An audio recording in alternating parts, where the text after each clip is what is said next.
Our today's lesson is question and answers of Unit 8. But before starting our question answers, I am going to explain the references of the stanzas, or I will explain the poem.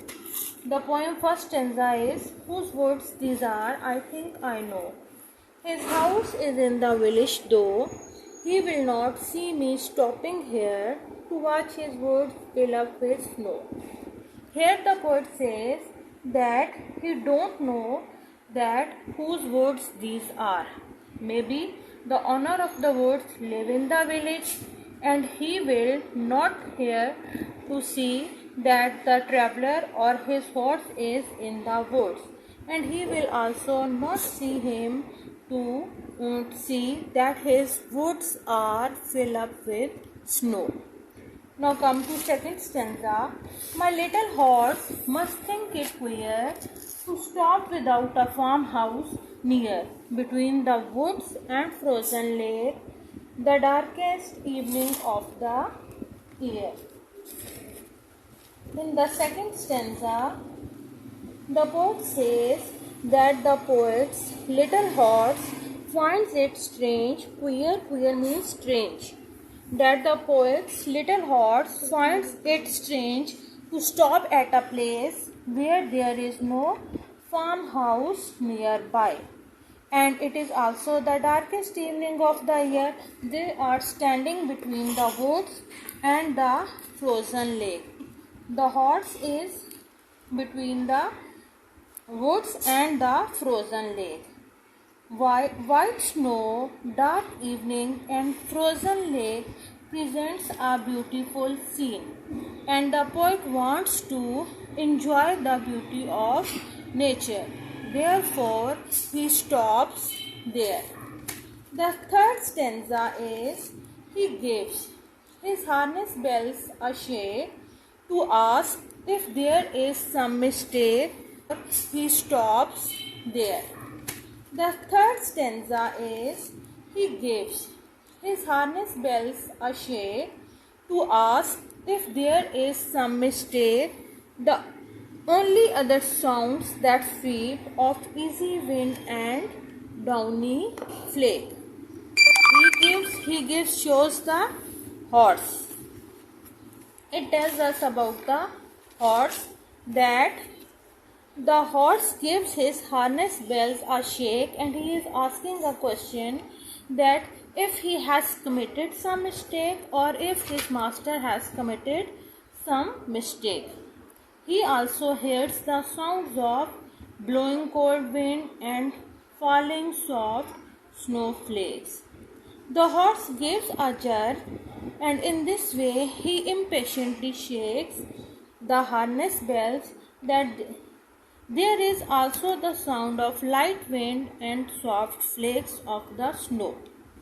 By the sound of bells, the horse reminds the poet of his aims of life and makes him feel that they should continue their journey to reach their destination in time. Now come to stanza number 4. The woods are lovely, dark and deep, but I have promises to keep, and miles to go before I sleep, and miles to go before I sleep. In the last stanza, the poet says that though the woods are lovely, dark and deep, but he has many things to do in life.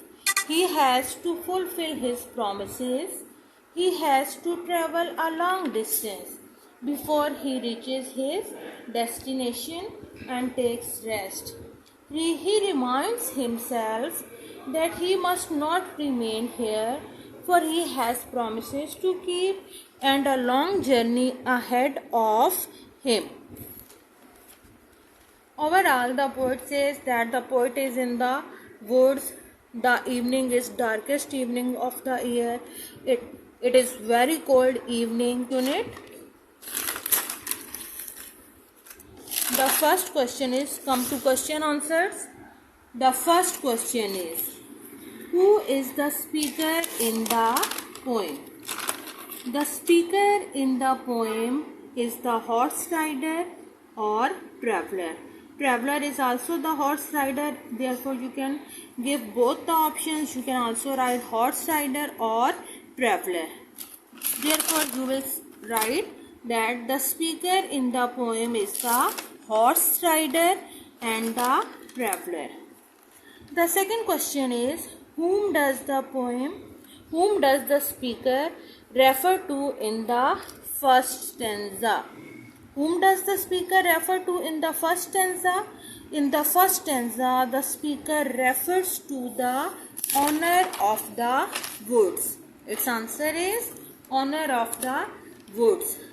In the first stanza, the speaker refers to the owner of the woods.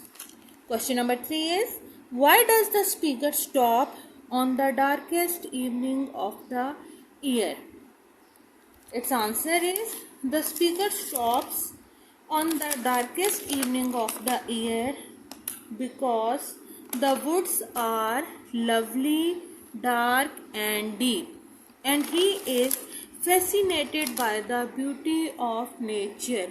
He likes nature too much, that's why he stops there in the darkest evening of the year to admire the beauty of nature. Question number 4 is, why does the horse impatiently await the next move of his master?